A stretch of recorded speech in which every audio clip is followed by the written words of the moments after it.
Pernahkah Anda bertanya-tanya, mengapa Indonesia dengan segala keberagamannya tetap bersatu? Jawabannya terletak pada integrasi nasional. Dalam era globalisasi yang semakin kompleks, integrasi nasional bukan hanya sekadar slogan, melainkan kebutuhan mendesak untuk menjaga keutuhan bangsa. Mari kita bedah lebih dalam mengapa integrasi nasional begitu penting bagi keberlangsungan Negara Kesatuan Republik Indonesia. Pertama-tama mari kita bahas apa itu integrasi nasional.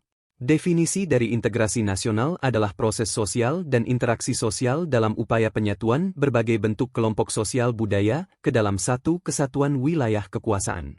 Ini dilakukan dengan pembentukan identitas nasional di antaranya lambang negara, lagu kebangsaan, perundang-undangan, dan lain sebagainya. Lalu mengapa integrasi nasional sangat penting? Konsep integrasi nasional muncul sebagai upaya untuk mencapai persatuan dan kesatuan di dalam suatu negara dengan mengurangi perbedaan dan meningkatkan kesamaan antara berbagai kelompok yang ada di dalamnya. Integrasi nasional memiliki implikasi yang signifikan dalam konteks sosial, politik, dan ekonomi.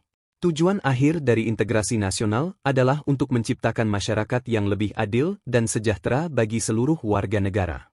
Integrasi nasional memiliki peran penting dalam membangun dan memperkuat identitas nasional. Dalam integrasi nasional terdapat berbagai pilar-pilar meliputi ideologi Pancasila sebagai dasar filosofis negara, Bhinneka Tunggal Ika, semboyan yang menegaskan keberagaman dalam kesatuan, bahasa Indonesia sebagai perekat persatuan, sistem pendidikan menanamkan nilai-nilai kebangsaan, pembangunan infrastruktur menghubungkan antar wilayah.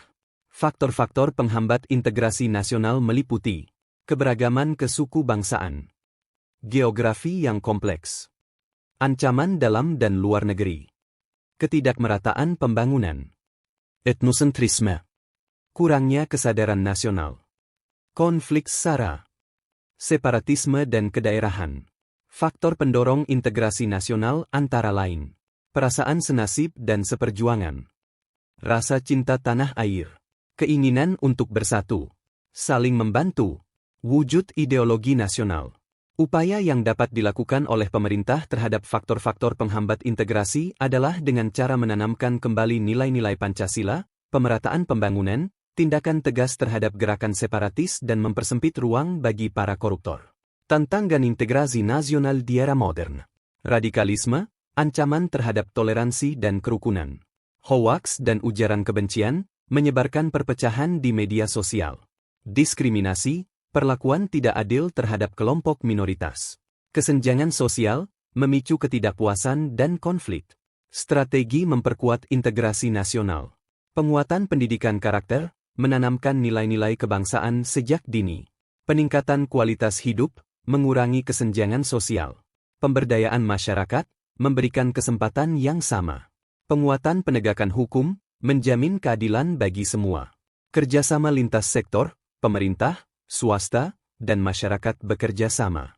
Kesimpulan, integrasi nasional adalah fondasi yang kuat bagi persatuan dan kesatuan bangsa. Dengan terus berupaya memperkuat integrasi, kita dapat membangun Indonesia yang lebih maju, adil, dan sejahtera.